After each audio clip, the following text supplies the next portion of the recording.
terrible. Bueno, sobre sus exámenes. No los he revisado no por falta de tiempo, sino porque corrí los trabajos y al correrlos en un programa de plagio o de antiplagio, como lo que hagan ustedes ver, sale un porcentaje, no todos, hay algunos que no, pero el porcentaje máximo permitido de coincidencia con respecto a autores, con respecto a lo que hay en internet, con respecto a todo lo que revisa un programa de antiplagio o de plagio, es 15%. O sea, no puede excederse del 15%. Entonces, tengo varios trabajos en los que sí cumplen, o sea, que se quedaban en el 15 o menos del 15, pero hay otros trabajos que tienen demasiado porcentaje. Estamos hablando que es considerado del 16% y hay uno o dos trabajos que llegaron hasta el 82%. Voy a hacer la aclaración, no necesariamente todo es así de que hice el copy-paste.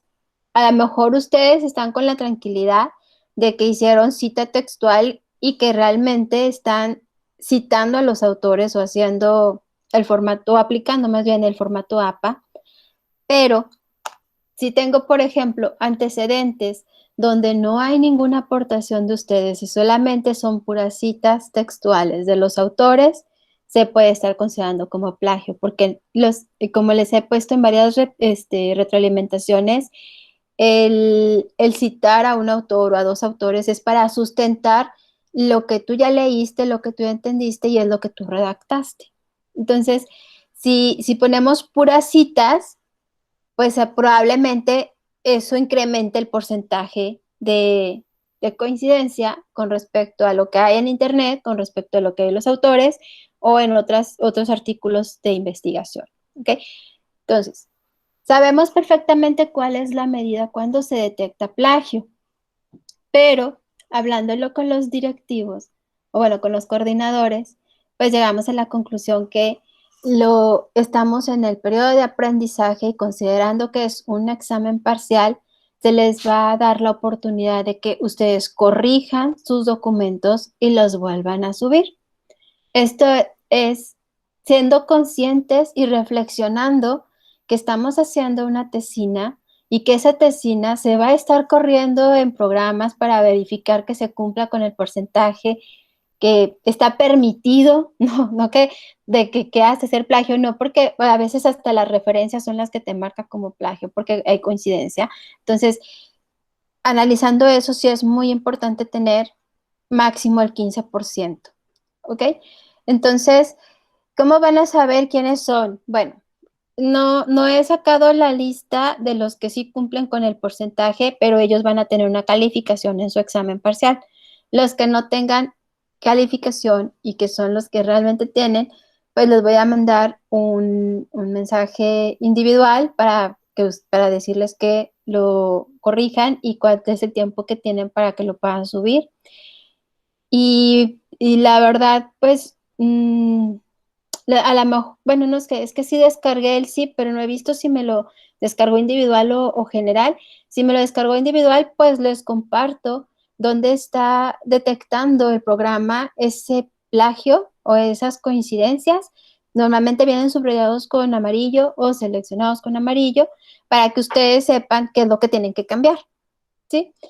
Y así poderles evaluar su examen parcial. Entonces, no se me desesperen, pues vamos a requerir más tiempo para poder obtener la calificación del parcial, pero pues esa propuesta yo la hice por el coordinador no solamente pensando en ustedes y en que no les perjudiquen su promedio, sino que este trabajo es el proyecto final.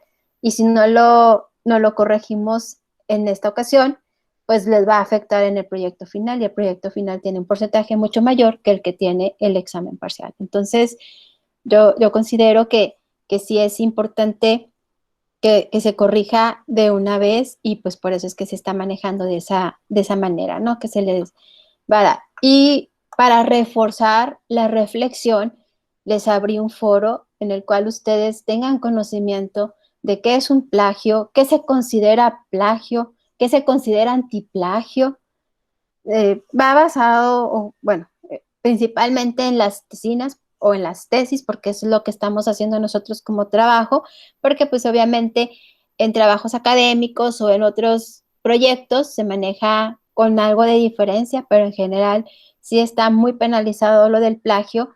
Y también pues ahí parte de la reflexión que tenemos que hacer al respecto es que ¿qué lo estamos incurriendo? Ponernos en el lugar del autor. Pues dices, bueno, maestra, es que yo puse una imagen, bueno, que aquí en la tesina no se manejan mucho las imágenes, pero vamos a poner un ejemplo de un trabajo académico, ¿no? Es que yo puse una imagen y pues no la cité, no lo puse y pues ya ese es plagio. Sí es cierto, eso es plagio. Porque la imagen le dedicó tiempo, esfuerzo y creatividad el autor de esa imagen. Si ustedes lo hubieran hecho, les gustaría que millones, o millones porque pues normalmente está en la red, utilizaran y que no les reconocieran el esfuerzo, el tiempo y la dedicación que ustedes le dieron con su creatividad a esa imagen, porque normalmente lo que hacemos y que nos cuesta en esfuerzo, pues obviamente queremos ese, al menos ese reconocimiento pues es la cita. Entonces, pues sí es importante respetar eso. Entonces, si nos damos con los autores realizaron investigación, entonces también ellos se quemaron sus pestañas. Todo el esfuerzo que ustedes están haciendo, ellos lo hicieron. Y por eso es que está ya plasmado en un texto o está plasmado en un artículo. Y eso es lo que tenemos que considerar. Por eso es que se citan, se le está dando ese reconocimiento al autor por todo lo que él hizo y lo que nos está aportando. Entonces, por eso la importancia de respetar sus ideas, citándolo correctamente de acuerdo al formato APA. Hago la aclaración.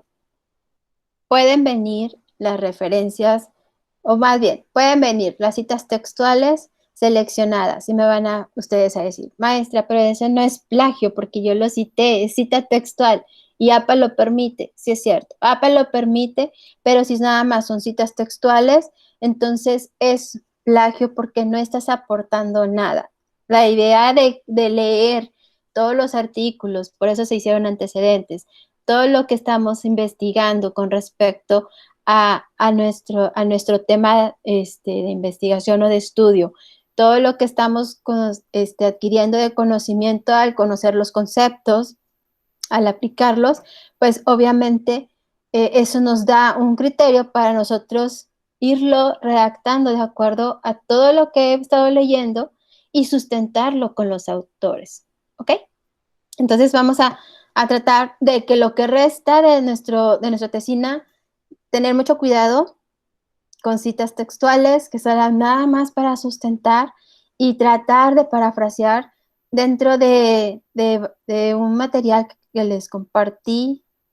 Sí, creo que en el video viene, si no, pues después se los comparto. Creo que en el video que les compartí, ahí viene cómo parafrasear, cómo hacer. Es que también, si ustedes les hizo clic un párrafo de un autor, de X autor, y nada más lo hicieron con sinónimos, o sea, realmente dice lo mismo, pero en lugar de poner, se me ocurre una palabra que pone el autor, que sería escribir, y ustedes cambiaron escribir por redactar, pero todo lo demás quedó igual. Entonces, en realidad no están ustedes aportando, no están generando una comprensión o una perspectiva, o no están aportando, solamente están cambiando palabras. Y el cambiar palabras, el software lo detecta y por eso lo subraya como plagio. Porque en realidad la idea sigue siendo la misma, solamente cambiaste una palabra por otra. O le cambiaste el orden a una palabra y a otra. Entonces, por eso también se considera plagio. Sí son muchos puntitos los que hay que considerar, entonces por eso se me ocurrió ponerles el foro para que ustedes tengan conocimiento de qué es lo que se considera como plagio dentro de una tesis y puedan realizar las correcciones correspondientes a sus trabajos, ¿ok? Los que salieron con menos de 15 o con 15, pues esos trabajos sí los voy a revisar, no se los voy a, bueno, de hecho no se los voy a regresar, o sea, no les voy a mandar el mensaje y van a ver su calificación en el parcial, pero los que no, que sí subieron su parcial, pues ahí sí les voy a mandar el mensaje y aparte, pues no tendrán calificación por lo pronto, sino hasta que ya suba nuevamente el documento. ¿Ok? No sé si tengan alguna duda, algún comentario con respecto a lo que les acabo de comentar. No, maestra, está bien. Ok, perfecto. Muy bien. Bueno, ya hablamos con el webinar, ya quedó lo del examen parcial. Y bueno, pues ya todas tus tareas están calificadas, excepto aquellos que el miércoles subieron lo del foro, que les voy a cambiar la calificación, que tienen la oportunidad de que iban a ampliar la información y se las iba a calificar. Es lo único que tengo pendiente. No sé si a alguno de ustedes no les aparezca. La plataforma estuvo en mantenimiento. Les recomiendo que verifiquen sus calificaciones, que no se hayan borrado, que estén correctas.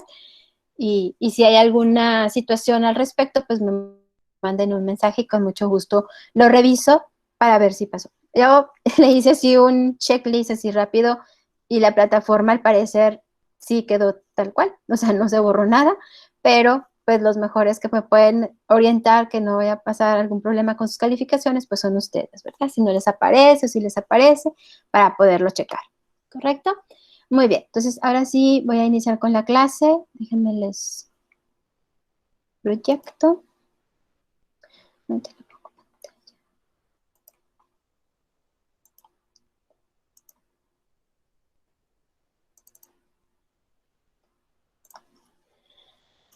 Muy bien, ¿me pueden confirmar si se ve la presentación?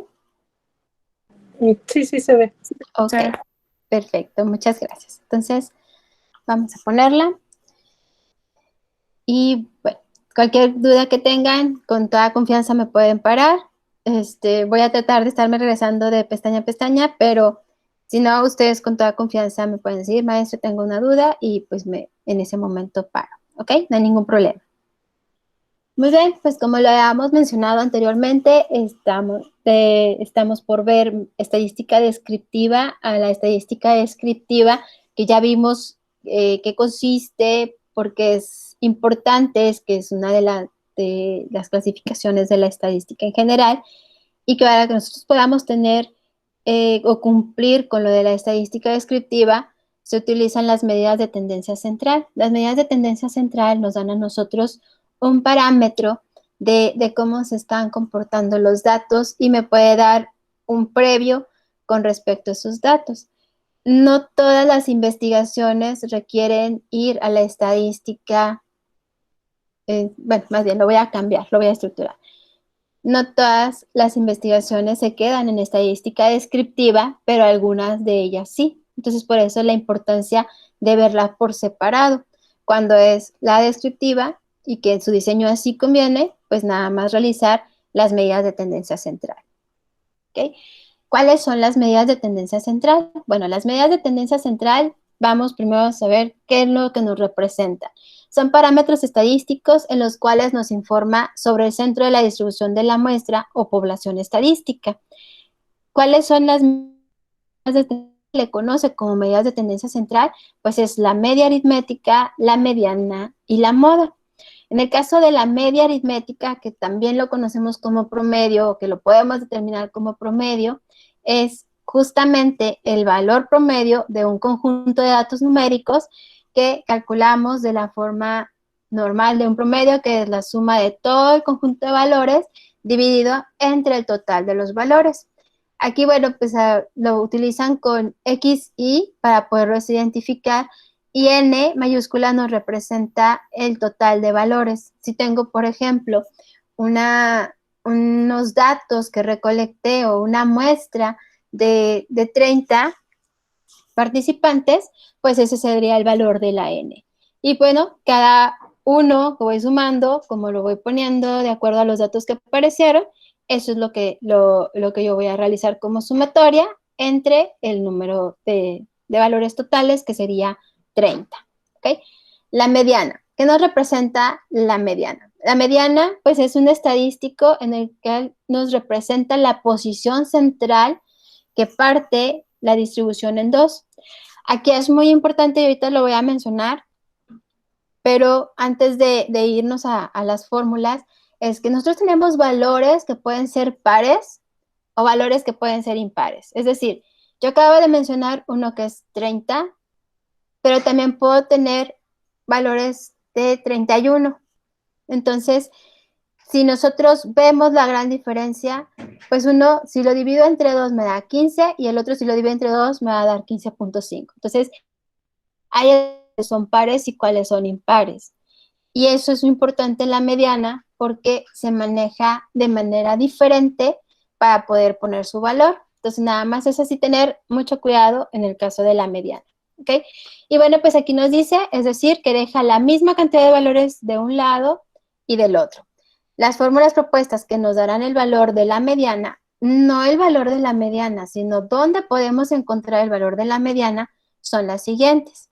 Es decir, cuando nosotros tenemos un número de observaciones par, si se fijan, realmente la fórmula es la misma, solamente que en el caso de esta nos da la posición, ya sea par o impar, me va a dar la posición, que son los ejemplos que acabo de mencionar.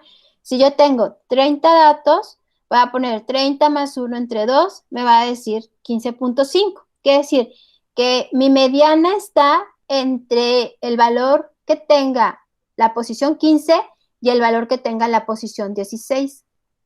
Si me voy a una impar, es decir, 31 más 1 me da 32. Entre 2 me va a dar 16. Entonces, quiere decir que en la posición 16 de los datos, ahí tengo el valor de la mediana. ¿Sí? Esa es la diferencia cuando tenemos observaciones pares y observaciones impares. La fórmula es la misma, pero el resultado que nos da la fórmula son las posiciones donde voy a ubicar la mediana. En el caso del par, me va a dar un medio, o sea, un término medio, entonces va a ser dos valores los que voy a considerar y voy a sacar el promedio de esos dos valores para el valor de la mediana. Y en el caso de los de impar, me va a dar un valor único que lo que tenga en esa posición, ese es el valor de la mediana. ¿Okay? Entonces, eso es importante porque la fórmula nos da a entender que nos va a dar el valor de la mediana y no es así. ¿Okay? Nos da las posiciones donde puedo encontrar la mediana. Maestra, Mande. perdón que le interrumpa, también es Dime. importante ponerlo, ¿no? De menor a mayor, ¿no? Las cantidades. Exactamente. Sí, definitivamente, porque si nosotros ubicamos, o sea, ponemos los datos tal como están y no están de menor a mayor, pues sí vamos a tener equivocados los datos. En la media no importa, porque se suman todos los datos y se divide entre el número totales. Pero en el caso de la mediana, que está ubicado en ciertas posiciones, pues sí, porque vamos a tener datos equivocados. ¿Okay? Entonces es muy, muy importante. Muy buena observación. Muchas gracias, Liliana. Debe hacer la aclaración hasta el ejercicio. Y la moda. En el caso de la moda, nos indica cuál es el dato que más frecuencia tiene, es decir, cuál es el dato que más frecuentemente nosotros pudimos observar dentro de nuestros datos, bueno, de la recolección de los datos. Y uno dice, es el valor que más se repite en una muestra estadística o población, y bueno, pues en sí no tiene fórmula, pero pues habrá que realizar la suma de las repeticiones de cada valor. Entonces, eso es importante con respecto a la moda. Todos estos datos nosotros los podemos obtener en una tabla de frecuencias. La tabla de frecuencias nos da a nosotros una visión de cómo están bien organizados nuestros datos y cómo podemos determinar estas medidas de tendencia central mucho más rápido y más fácil. ¿Por qué? Porque ya los tengo ordenados y hay que considerar que podemos tener datos agrupados o datos no agrupados. Ahorita voy a hacer la diferencia entre cada uno de ellos. Entonces, la tabla de frecuencia es donde nosotros podemos ver todos estos datos y lo podemos considerar como una herramienta que nos permite graficar, nos permite visualizar todo lo que tenemos de información con respecto a los datos recolectados y nos permite, con todo esto visual, que sea más fácil el análisis de lo que está ocurriendo con esos datos que recolecte. ¿Sí? Entonces, por eso la importancia también saber cómo llenar esa tabla de frecuencias y cómo lo voy desarrollando para que podamos nosotros tener una visión más práctica para su análisis. ¿Okay? Entonces, bueno, aquí nos dice que también es una tabla que nos permite realizar los gráficos o diagramas estadísticos de una forma más fácil. Y tenemos dentro de la tabla de frecuencias está la frecuencia absoluta, que la frecuencia absoluta es el número de veces que un dato se repite dentro de un conjunto de datos. Al momento de nosotros ir recolectando los datos, pues no voy a tener 5, 7, 8, 9, 20, 30, 40, 50, o sea, no va a tener todos diferentes. Algunos se van a repetir.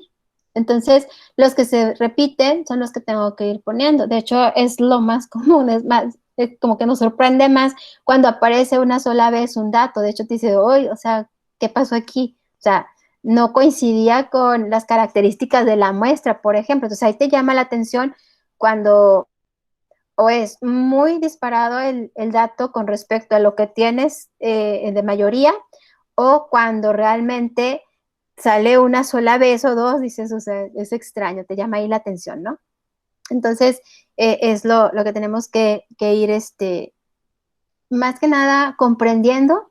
No es tanto que tengas que hacer con tu investigación todo esto, pero, por ejemplo, los cualitativos que se van a dedicar única y exclusivamente a la recolección de datos, les puede servir esta información. ¿Por qué? Porque su análisis no van a poner, ay, el 80% no, porque ustedes no pueden manejar eso, pero sí pueden decir, la mayoría de la población o la mayoría de la muestra dio como resultado. Entonces, realmente realizaron un análisis dentro de lo cualitativo que ustedes tienen, porque se tiene que hacer. Para nosotros, para nosotros realmente eh, realizar un análisis de resultados, la herramienta principal que se considera es una matriz donde vas alojando, bueno, o vas poniendo todas las respuestas con sus categorías, o sea, más bien la codificación que tú definiste, cómo lo vas a hacer, todos tus instrumentos, pero es una matriz, o sea, dentro de esa matriz, pues es cuando tú puedes ver qué respuestas coinciden, qué respuestas no coinciden y toda la información, ¿verdad? Y luego la vas reduciendo dentro de esto para poder tener un análisis más claro y preciso con respecto a lo que tú vas a incluir en tus resultados, ¿no? Entonces, por eso es una herramienta que no importa si es cuantitativa o cualitativa, pues te puede servir. Y tenemos la frecuencia relativa. Vimos la frecuencia absoluta y ahora vamos con la frecuencia relativa. La frecuencia relativa es única y exclusivamente el número de datos en relación a los números totales de datos, es decir, es la proporción de veces que aparece ese dato con respecto al total. Es decir, si yo tengo una base, bueno, voy a poner datos que se recolectaron totales de 30. Si una codificación o un código se repite 3 veces, pues voy a poner 3 entre 30 para poder sacar el porcentaje que le corresponde. Entonces, eso es lo que me representa la frecuencia relativa. Si otro dato se repite 5 veces, entonces voy a poner 5 entre 30 y eso es lo que me va a estar dando en decimal lo que corresponde a la frecuencia relativa. Ya si lo quiero en porcentaje, pues lo multiplico por 100. Eso ya lo vamos a ver en el ejemplo, pero por lo pronto sí es importante. La frecuencia absoluta es el número de veces que aparece cada dato. La frecuencia relativa es la razón o la división entre lo que aparece y el total. ¿Ok?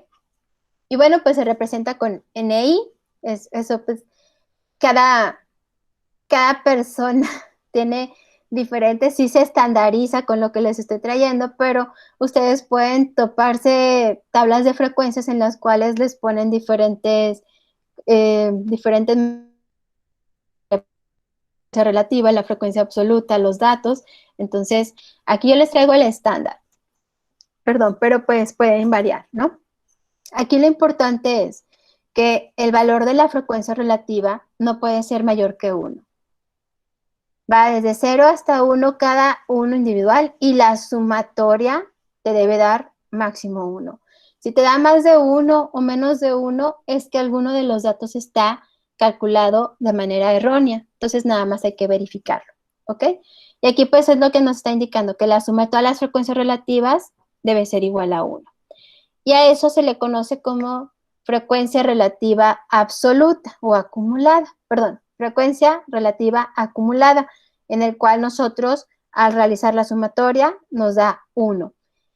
Y en el caso de la frecuencia absoluta acumulada, es la sumatoria de todas las frecuencias de cada uno de nuestros datos y nos debe dar, si lo vamos en el ejemplo, pues esa sumatoria me debe dar 30, porque estoy diciendo que los datos recolectados son 30, entonces la suma me tiene que dar 30.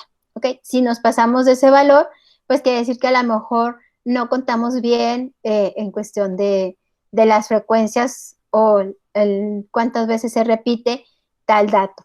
Entonces, en ese aspecto pasa cuando tenemos datos recolectados de 200, de 150 o de 300, que sí se nos puede ir, que contamos 10 y eran 9, por ejemplo. Entonces ya se te fue uno, pues justamente por eso en la tabla de frecuencias se anexan las acumuladas para que realmente compruebes que sí estás haciendo bien los cálculos, ¿no?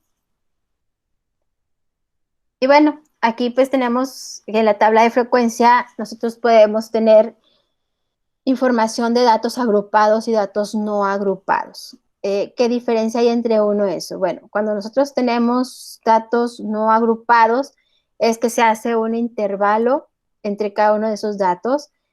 Los ejemplos que vamos a hacer, pues son de datos en los que nosotros nada más ponemos los datos y el número de veces que se repite. Pero hay ocasiones que tenemos muchos datos y esos datos hacen intervalos, es decir, que va desde 0 a 35, de 35 a 45, de 45 a 55. Entonces, esos datos nosotros los tenemos que agrupar y sacar el dato medio para que pueda, de ese intervalo, para que pueda hacer la tabla de frecuencias como lo vamos a ver. Entonces, a esos se le llaman intervalos de clase. ¿Cuántos voy a hacer? Bueno, a lo mejor tengo 150 datos, debo de sacar cuántos intervalos tengo que hacer, de cuántos intervalos de clase, porque solamente están permitidos de entre 6 y 15 intervalos, o sea, yo no me puedo pasar ni poner menos de 6, ni me puedo pasar de 15.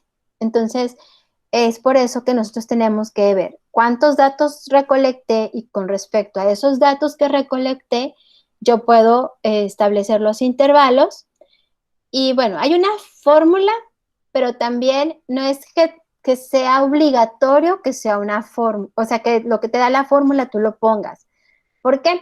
Porque algunos te van a quedar que sí la amplitud entre el límite menor y el límite mayor sí coincida, pero a lo mejor tienes que ajustar en el último intervalo.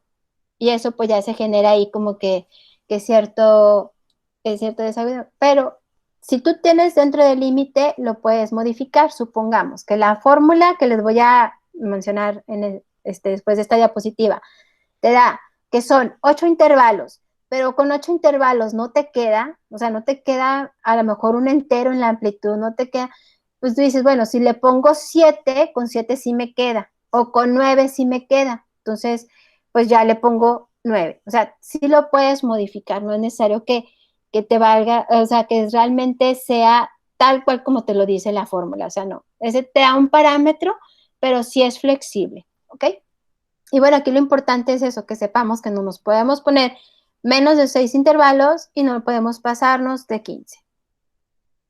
Por ejemplo, en la prueba piloto, yo obtuve, en la encuesta, yo obtuve 300, más de 300 datos. Entonces, pues sí son bastantitos. Por lo tanto, pues sí tengo que agruparlos para poder realizar el análisis. Entonces tuve que agruparlos y pues es donde les digo que pueden ustedes ser flexibles.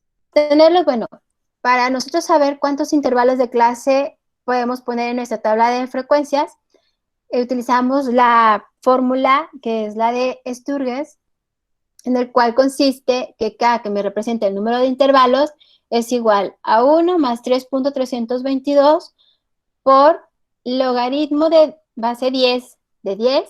Cuando no tiene numerito, quiere decir que es el que podemos utilizar en la calculadora, o sea, nada más le ponemos log 10 y eso es suficiente, por el número de valores del conjunto de la observación, ¿ok? O sea, el total de valores.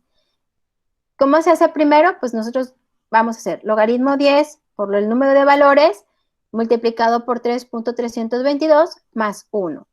¿Okay? Y eso me va a dar el número de intervalos clase que debe tener mi tabla de frecuencia como parámetro. Ya ahí tomamos la decisión si lo dejamos tal como nos lo da o bien lo ajusto. ¿Okay? ¿Y la amplitud cómo la voy a determinar? Bueno, que en el caso de la amplitud para los intervalos de clase, es decir, cuánto va a haber de diferencia entre uno y otro. Por ejemplo, yo les dije de 0 a 10, y luego de 10 a 20, de 20 a 30, de 30 a 40. Entonces, esa es la amplitud, o sea que todos deben de ser parejitos. Puede ser la amplitud de 10, puede ser la amplitud de 5, puede ser la amplitud de 4, o sea, de acuerdo a cómo se queden los intervalos. Lo que sí recomiendo es que sea que lo utilices en par, si que realmente sea en par o que si te dé un 2.5 o que te dé, que no se pase de más de un decimal, porque es tu dato y entre más decimales tenemos, vas perdiendo la exactitud del análisis. Entonces, lo máximo que se recomienda para tener dentro de la amplitud del intervalo es, por ejemplo, que sea 5 o que sea 7, que te quede un solo decimal, ¿sí? Y bueno, pues la fórmula para poder obtener la amplitud de los intervalos de clase es el rango entre el conjunto de datos y está representado por W.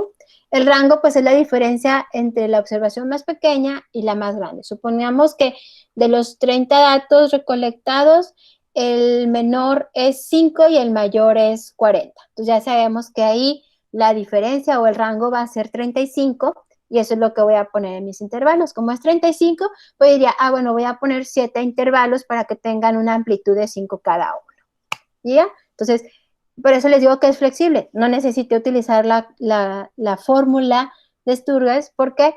Porque pues lo puedo visualizar más fácil así, porque es lo que me conviene. Dentro, si va a tener una amplitud de 5, pues voy a estarle sumando 2.5 en cada uno, entonces eso está bien. Con eso no hay ningún problema. Entonces eso es lo que tenemos ahí nada más que considerar. Por eso les digo, o sea, es flexible. Sí nos da un parámetro las fórmulas, pero nosotros al momento de tener los resultados, pues podemos manejarlo de acuerdo a lo que se me facilite, ¿sí? Dado que esta es una herramienta, no es mi investigación, es una herramienta.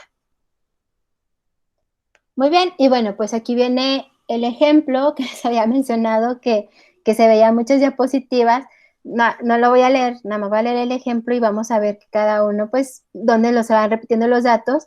Dejo de compartir el PowerPoint y comparto el Excel para poder hacer el ejercicio. Nos dice, el ejemplo 1, es un estudio exploratorio sobre trastornos alimenticios en la Universidad XYZ y se entrevistó discretamente a 27 alumnas con síntomas de anorexia y se detectaron los siguientes signos: dieta severa, miedo a engordar, hiperactividad, uso de ropa holgada, dieta severa, uso de laxantes, miedo a engordar, dieta severa. O sea, esas fueron las respuestas de las 27 alumnas, por eso se van a ver 27 cuadritos. Bueno, aquí no, pero en las otras diapositivas sí, aunque cambien, siguen siendo los mismos, y ustedes lo pueden ver: dieta severa, dieta severa, dieta severa, uso de ropa holgada, hiperactividad, uso de laxantes, miedo a engordar, uso de laxantes. O sea, se repiten y así fueron las 27 respuestas. Muy bien. Este no lo puse. Voy a dejar de compartir. Bueno, no sé si tengan alguna duda hasta aquí. No, maestra. ¿No? Ok, perfecto. Bueno, entonces no sé, voy a dejar de presentar el PowerPoint y voy a abrir el Excel.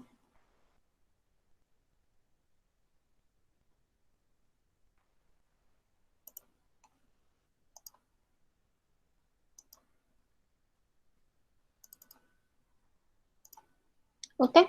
Y aquí tenemos el ejemplo 1, trastornos alimenticios, y bueno, puse la redacción del problema y todas las variables de los 27 datos. Voy a verificar que si sean 27.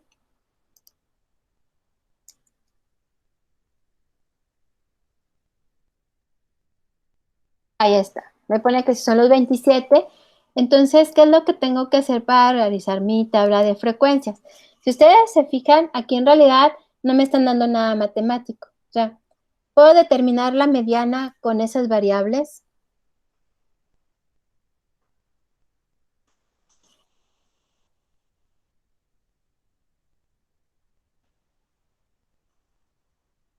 Puedo determinar la media, la mediana o la moda. Pues no hay números, pero pues sí se puede ver la cantidad de cada una de las respuestas y ahí sí se podía cuantificar, ¿no? Ok. Sí puedo establecer la frecuencia de dieta severa, la frecuencia de miedo a engordar, sí la puedo calcular. Pero la media es la suma, bueno, el promedio de todos los valores. Mis valores pues son dieta severa, miedo a engordar. ¿Cómo puedo determinar la media cuando mis valores no son numéricos? ¿La puedo determinar? No la puedo determinar. La mediana necesito datos numéricos para yo poderlos ubicar la posición y poder determinar cuál es el valor numérico de la mediana. En este ejemplo, ¿puedo determinar la mediana? No, solo la moda, ¿no, maestra? Exactamente. O sea, tampoco puedo determinar la mediana, pero la moda sí. ¿Por qué? Porque la moda me dice que es el valor que más se repite y como sí puedo determinar esa frecuencia, es decir, cuántas veces aparece la dieta severa, cuántas veces dijeron que era miedo a engordar, cuántas veces, entonces la moda sí la puedo determinar. De las tres que representan las medidas de tendencia central, solamente puedo determinar una, que es la moda. ¿Ok? Entonces de ahí nosotros vamos ya tenemos un parámetro de qué es lo que puedo analizar, ¿ok? Entonces voy a poner filtro para poder ir poniendo ir haciendo la tabla de frecuencias e ir poniendo cada una de las variables para que no quede todo así junto, o sea, que ya nada más me quede cuántas variables tengo y cuál es la frecuencia de cada una de las variables. Fórmula, no, cierto, en datos. Pongo filtro. Ok. Voy a determinar dieta severa. Dieta severa tiene 9. Entonces, voy a poner aquí en mi tabla. Signo visible. Y aquí va a ser porcentaje. No es cierto, que voy a poner la frecuencia. A ver. Bueno, luego hago un copy paste. Pongo aquí frecuencia y porcentaje.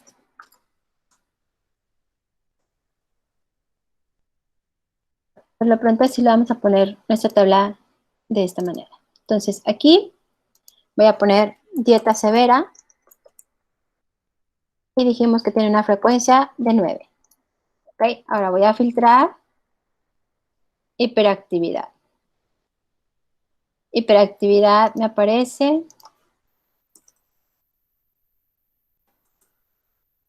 4 veces. ¿Qué dice? No le di enter, perdón. Ok. Era dieta severa, una frecuencia de 9. Hiperactividad son 4. Miedo a engordar. Porque ok, es que se me va desapareciendo porque voy filtrando.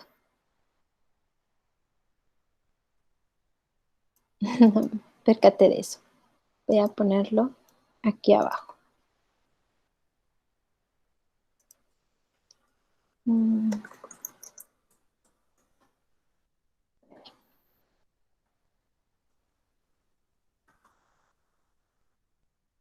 Parte. Miedo a engordar. Son 3.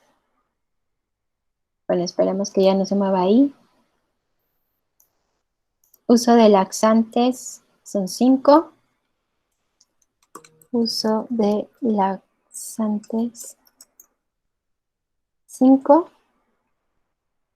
Y por último, el uso de ropa holgada son 6.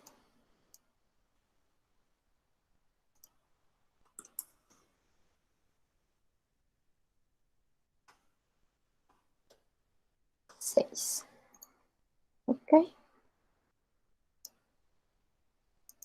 Ya, y bueno, voy a dejar de filtrar aquí. Entonces,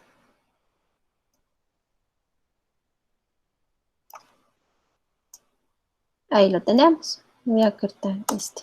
El otro no importa dónde quedó. Muy bien, y aquí podemos ver que tenemos la frecuencia. ¿Cuál sería nuestra moda? La dieta severa, ¿no? Sí, el primero. Exactamente. Entonces vamos a poner primero la sumatoria para ver si coincide con los 27. Me está diciendo que fueron 27 alumnas. Entonces voy a realizar primero la sumatoria y ya me doy cuenta y compruebo que sí. O sea, las frecuencias que yo determiné sí corresponden. ¿Ok? Esta es la frecuencia absoluta. Entonces la voy a poner así. Ahorita le doy formato a la tabla. Absoluta. ¿Ok? De acuerdo a lo que estuvimos viendo de definiciones, esa me representa la frecuencia absoluta. Y bueno, aquí tenemos ya confirmado, por lo tanto, la moda podemos establecer que es dieta severa. ¿Ok? Porque es el que se repite el mayor número de veces. O bien, también le pueden ustedes poner, es que los de cualitativo no ponen valores numéricos. En el caso de los cuantitativos, pues aquí nuestra moda sería 9. ¿Ok? Bueno, así lo podemos poner como respuesta, lo que nos puede a nosotros dar un parámetro de qué es lo que podemos determinar. ¿Ok? La frecuencia absoluta, aquí está. Ahora, yo puse aquí el porcentaje porque si nosotros vamos a realizar el análisis de esto, pues necesitamos el porcentaje. El porcentaje, eh, como tal, nosotros lo representamos como si fuera la frecuencia relativa, nada más que la frecuencia relativa me lo da en decimales y el porcentaje tiene que estar representado en enteros, ¿sí? Es decir, que se tiene que multiplicar por 100, pero realmente esta columna me representaría la frecuencia relativa que luego voy a multiplicar por 100. ¿Ok? Entonces, en este caso voy a poner la fórmula directa y después hacemos ya la tabla de frecuencias con todos los datos. ¿Ok? Entonces, tenemos aquí porcentaje, dijimos que era igual a este valor entre el valor total, voy a poner 27, y eso se va a multiplicar por 100 para que ya me lo dé. Lo voy a poner aquí entre paréntesis. Y lo multiplico por 100. ¿Ok? De ahí me da que es ese porcentaje. O sea, quiere decir que dieta severa fue el 33% el que contestó que es su forma bueno, para nosotros es que el 33% tiene esta variable que es el factor que genera el trastorno alimenticio. ¿Sí? Entonces, hago lo mismo, bueno, aquí en Excel pues lo puedo arrastrar. Y bueno, voy a realizar la sumatoria para ver si realmente me lo dio bien. Me debe dar 100. Ok, me da el 100, que es el 100%. Ok, so aquí el porcentaje, voy a poner el signo de por ciento. Y ya lo tendríamos. Ok, voy a poner puro entero.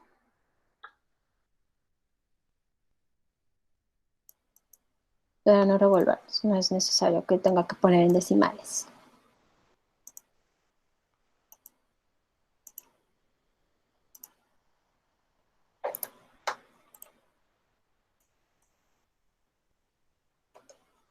Muy bien, ahí va mi tabla. Con esto, ya no, como no es cuantitativo, yo con esta información ya pudiera tener un análisis de resultados.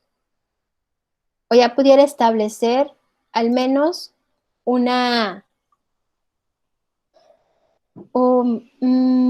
resultado de lo que está pasando con respecto a estas 27 alumnas en cuestión de sus malos hábitos alimenticios o de los trastornos alimenticios. ¿Okay? ¿Cuáles serían, por ejemplo?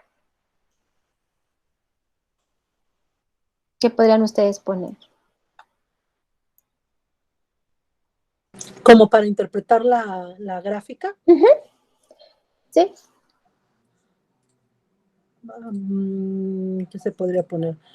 Pues que los resultados arrojan que el 33% de la población presenta como signo dieta severa, y así ir como agregando todos hasta el 100%, o el total de los entrevistados, el 33% respondió tal situación. Ok. ¿Sí? ¿Qué dicen los demás? ¿Les gusta ese resultado, ese análisis? No sé por qué no me aparece.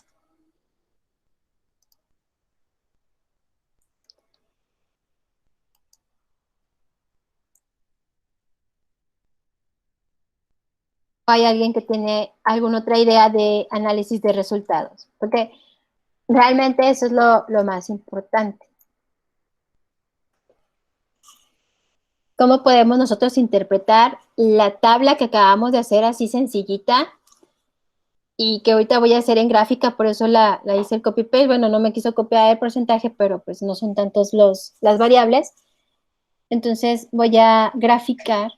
Y si nosotros vemos la gráfica o vemos la tabla, con esos datos que yo tengo, ya llego a un resultado. O sea, ya obtengo un resultado. Hay que leer nuevamente el problema que nos está diciendo. Dice, en un estudio exploratorio sobre trastornos alimenticios en la Universidad de XYZ, se entrevistó discretamente a 27 alumnas con síntomas de anorexia y se detectaron los siguientes signos. Entonces, de aquí es donde sale también la estructura de la respuesta del resultado. O sea, sí tenemos que hacer énfasis en que fue una muestra de la Universidad XYZ, donde se está tratando de determinar cuáles son los factores o los signos que provocan trastornos alimenticios. Y entonces ya pueden ustedes poner, bueno, el estudio arroja que el 37% de las entrevistadas o de los participantes, como lo quieran ustedes manejar, mencionó que es la dieta severa, siendo este el porcentaje mayor de las variables. Y así, ustedes ya van estructurando ahí su redacción, ¿no? Entonces voy a poner aquí la gráfica, porque, bueno, en tablas de frecuencia se utilizan los histogramas, que son estos de las barritas. Pueden utilizar este o pueden utilizar este, cualquiera de los dos histogramas está correcto. Este de Pareto es para indicarnos cómo está y cómo lo puedo hacer a regresión lineal, pero cualquiera de los dos como gráfica tal está correcta, ¿no? Yo voy a poner la sencilla. ¿Por qué no me la da toda? Bueno, a ver. Seleccioné todos.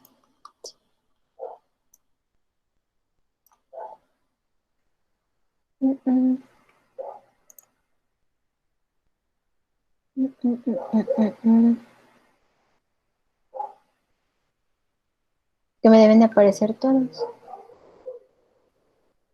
Ahí está. No está en el otro que no seleccioné completo, no sé. Pero aquí está.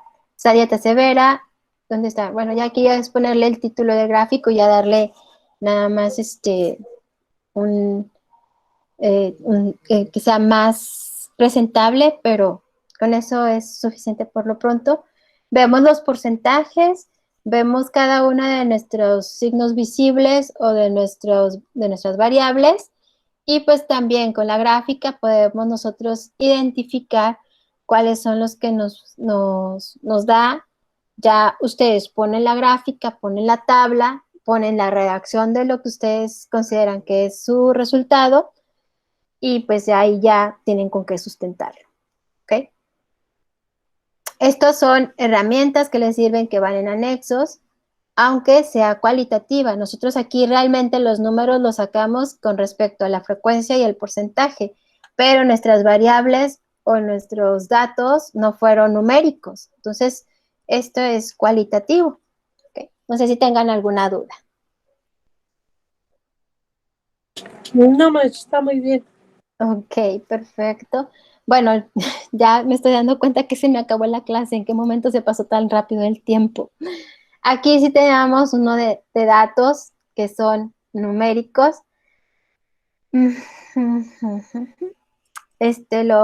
Lo vemos la próxima clase, y pues aprovecho para ver también la otra estadística, y pues de lo único que le podemos determinar como sesiones síncronas a estadística, porque luego nos vamos a atrasar en los otros temas. Entonces, pues al menos que veamos este ejemplo que nos falta con datos numéricos, y que veamos algún ejemplo ya aplicado con las otras medidas de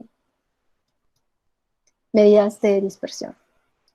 No sé si tengan alguna duda, algún comentario. No, maestra, está muy bien. De hecho, es muy interesante la cuestión de poder medir o poder representar, y sobre todo, como dicen, ¿no? Porque esto le da sustento a las investigaciones que hacemos. Se ve mucho más profesional todo, ¿no? Cuando Exactamente, se muestra de esta manera, ¿no? exactamente. Y como les repito, aunque sean cualitativos, pues ustedes no ponen a lo mejor el porcentaje, ponen la mayoría o menos de la mitad o casi la mitad. O sea, sí pueden ustedes estandarizar así de acuerdo a los porcentajes que ustedes obtuvieron. Muy bien. Bueno, no sé si tengan alguna otra duda o comentario. El Excel se los voy a subir como recurso. Normalmente este tema no se abarca en las sesiones síncronas. Normalmente se les encarga a ustedes que busquen y realicen un ejemplo de cada uno, pero yo considero que sí es importante que sepan cómo viene, qué representa cada uno, que aunque ustedes lo lean en un libro de metodología, pues al menos explicadito puede quedar un poquito más claro, porque pues sí es una herramienta que te puede facilitar mucho al momento de realizar los análisis. No, sí, muy bien, maestra, excelente que nos lo comparta de esta manera. Gracias. No, al contrario, gracias a ustedes. Y bueno, pues si no hay más preguntas o comentarios, un gusto estar con ustedes esta sesión. Cuídense mucho, nos vemos el siguiente miércoles. Cualquier cosa, estoy para apoyarlos. Muchas gracias, maestra. Buenas noches a todos. Hasta luego. Gracias, Buenas noches. maestra. Gracias a ustedes, buenas noches. Gracias, maestra. Gracias, buenas noches, Elizabeth. Cuídate. Hasta luego. Hasta luego, Catalina, cuídate mucho. Muchas gracias, maestra. Que pase bonita noche. Gracias igualmente, Linda, cuídate mucho.